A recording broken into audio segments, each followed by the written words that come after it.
Olá pessoal, tudo bem? Sou o professor Marcos Fogaça, conhecido também como professor Marcão. Eu sou historiador, formado pela Universidade Federal do Pará, também sou pós-graduando no curso de Tecnologias Educacionais pelo Instituto Federal do Pará. E hoje eu vim trazer para vocês aqui um assunto muito interessante, já que eu também atuo nessa área da tecnologia, pesquiso sobre documentos históricos digitais e tal, e por isso meu interesse pela área da tecnologia. Então eu trouxe para vocês o filme conhecido como O Dilema das Redes. É um filme que está na Netflix, é um filme fácil de você encontrar para quem paga, né? Mas às vezes tem aquelas plataformas que você pode estar adquirindo ele de forma, visualizando ele. Não é tão fácil assim, mas não é que eu estou incentivando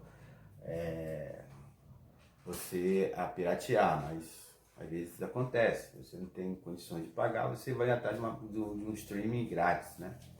E às vezes você encontra pela internet, tá? Então esse filme, ele é muito interessante porque ele vai trazer uma problemática sobre as redes sociais nos dias atuais hoje, né? Então, por isso que o nome do filme é Dilema das Redes, né? Então, o filme, ele faz todo... Não vou como ter que falar sobre todo o filme, mas vou trazer algumas questões pertinentes sobre ele, principalmente sobre a manipulação das pessoas e das informações, né? Então, uma das frases que eu retirei do filme foi essa: é ter pensamento que não queriam ter. Talvez esse é um dos objetivos lá das redes sociais, é fazer que você passe a ter pensamentos que você não queria ter, né? Isso significa o quê? Significa que as redes sociais têm trabalhado para que você possa ficar e se manter, né, o tempo maior possível na tela. Por que isso? Porque isso vai gerar para eles consumidores, vai gerar para eles mais pessoas, grupos, enfim. Então, a ideia é fazer com que você fique mais tempo na sua tela do seu computador, ou do seu smartphone, ou do seu celular. Então, o vídeo vai mostrar que lembrando que esse vídeo ele é feito por pessoas que já trabalharam nessas grandes corporações como Facebook, Instagram, Twitter, Google, enfim, são pessoas que conheciam e conhecem a estrutura e resolveram, né, denunciar como é que funciona isso aí. E a gente, imperceptivelmente, não sabemos que estamos sendo manipulados ou usados nossos dados, nossas informações para fins que nós nem sabemos qual é, né? Então, ele fala assim, um dos autores lá do filme fala assim: quanto de sua vida você nos dá, né? Quanto de informações a gente repassa para eles? Então é isso que eles têm interesse, né? Então, dentro dessa perspectiva de você, o quanto você repassa para eles de informação da sua vida, eles visam o quê? O lucro. A ideia simplesmente é essa. É você que é o produto. Então o lucro que você gera para eles, ou gera para grandes empresas, ele vem através de ações imperceptíveis que nós não percebemos. É tão sutil o negócio, segundo lá o filme, que você não consegue nem perceber, né? Então, ou seja, eles passam a usar mecanismos e engrenagens que está fazendo as pessoas mudarem de comportamento e mudarem de atitude. Então acontece o seguinte: ele chama isso de capitalismo de vigilância, né? É aquilo que eu falei. Esse capitalismo de vigilância, ele passa a ter previsibilidade do uso e comportamento das pessoas dentro das redes sociais, para que você possa no futuro ser potencializado como um grande consumidor. Então, esse capitalismo, que ele chama de capitalismo de vigilância, ele negocia o futuro dos humanos, né, em longa escala. Lembrando que uma coisa é quando você conversa com um, outra coisa é depois quando você faz um grupo, e depois quando você faz grupos, né? Então a ideia é fazer com que essa escala ela vá crescente, né, até você virar um grande grupo de pessoas que estão sendo manipuladas e também forçadas, né, psicologicamente a consumir determinado produto que às vezes tu nem quer, nem sabe nem para que presta aquilo, mas você se torna um potencial para o consumidor. Então, dessa forma, né, as redes sociais, eles passam a conhecer você melhor. E aí, ele passa a medir nossas ações, né, a nossa personalidade, os nossos comportamentos. Isso tudo o filme mostra.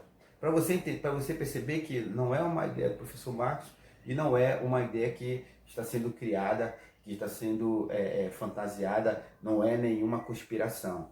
Na verdade, quando você assistir o filme, você vai ver que como é que é feita essa engrenagem toda para você ser enganado. Então, eles passam a construir modelos de previsibilidade, né? Ou seja, eles vão saber o teu gosto, teus sentimentos, tuas emoções. Então, tudo isso você passa a ter, né? Por quê? Porque eles constroem esse tipo de modelo para que as pessoas possam ir lá e se adequar a determinado perfil, né? Então, ele diz assim, então dentro dessa previsibilidade, nossas atitudes, elas passam a ser controladas e passam a ser manipuladas, né? Ou seja, e por fim, sai viciante. Então, a ideia deles é explorar e manipular o nosso psicológico. Então, por isso, eu achei muito interessante fazer esse vídeo para a gente compreender como é que as redes sociais estão estão sendo utilizadas para explorar e manipular o psicológico das pessoas, né? Então, essa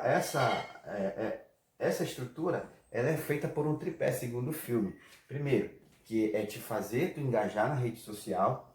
Depois desse engajamento, adquirir mais pessoas, né? Porque ele sabe que tu engajando, tu vai voltar lá. E dentro desse processo de crescimento, então tem o engajamento, o crescimento e, por fim, a propaganda, né? Então, quanto mais pessoas estiverem visualizando, quanto mais pessoas você é atraída para dentro desse, mais vocês vão ser controlados. E mais vocês vão fazendo parte dessa engrenagem que, segundo eles, é perversa. Então, quem é que mantém essa estrutura entre o engajamento, o crescimento e a propaganda dentro dessas redes sociais? São os algoritmos. Então, para nós da tecnologia, é fácil de entender o que é o algoritmo. É como se fosse você obedecesse determinados comandos, né? E no filme, ele faz um conceito bem simples de entender. O que é um algoritmo? Ela diz assim, olha, são opiniões, são direções embutidas em forma de código que você não percebe. É imperceptível. Então você clica lá, cabelo, aí vai aparecer um monte de cabelo cacheado. Então, aí depois você já procura um cabelo cacheado.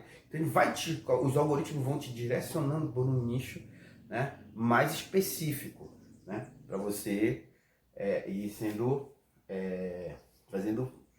virando aquele consumidor em potencial. Então você vai compartilhando, você vai passando para outras pessoas, enfim. Então, os próprios autores do filme dizem assim mesmo, olha, esse mundo que é criado dentro das redes sociais, ele não existe. Ele é um mundo fictício. Então eles mostram que alguns deles estudaram para que as tecnologias pudessem ser persuasivas, que ela pudesse o quê? Transformar comportamentos. Então, esse filme, aconselho muito aquelas pessoas que têm interesse em tecnologias e também que querem entender como é que funciona esse mecanismo da propaganda, porque quando você abre lá seu e-mail, você abre sua rede social, seu Facebook, seu Twitter, seu YouTube, você vai ver que você sempre está sendo direcionado para coisas que você gosta. Quem é que trabalha nisso? Os algoritmos, né? Então, gente, dessa forma, ele vai unificando os pensamentos, ele vai controlando os nossos comportamentos, as nossas atitudes, as nossas emoções, os nossos sentimentos, né? E ele mostra lá muitos exemplos muito claros, principalmente quando os governantes passaram a utilizar esse... Não é que o Facebook ele fez isso, mas os governantes passaram a utilizar essas ferramentas, esses mecanismos para polarizar, para dividir, para fazer com que dissemine fake news, porque ele não faz esse crivo, esse controle, né? E isso gerou um caos, né? Principalmente em muitas eleições, principalmente nos países que são democráticos, que foram extremamente atacados por essa forma de manipular as informações, né? E aí nós vemos que pessoas foram eleitas, eleições foram manipuladas, não tal como estou dizendo para vocês, não significa que foi feito para isso, mas a estrutura, o mecanismo foi utilizado, né? E aí por quê? Porque está dentro dessa estrutura do teu psicológico, né? Gerando medo, gerando angústia, gerando aflição, gerando comportamentos, gerando atitudes, né? Você vê aí as pessoas polarizadas. Se você assistir o vídeo, você vai ver como é que ele explica bem minuciosamente esse processo da polarização das pessoas, que iniciou a partir da utilização desses instrumentos, tá bom? Então, muito obrigado. Qualquer coisa, vocês podem mandar seus questionamentos aí dentro das minhas redes sociais, tá bom? Aquele abraço, até logo.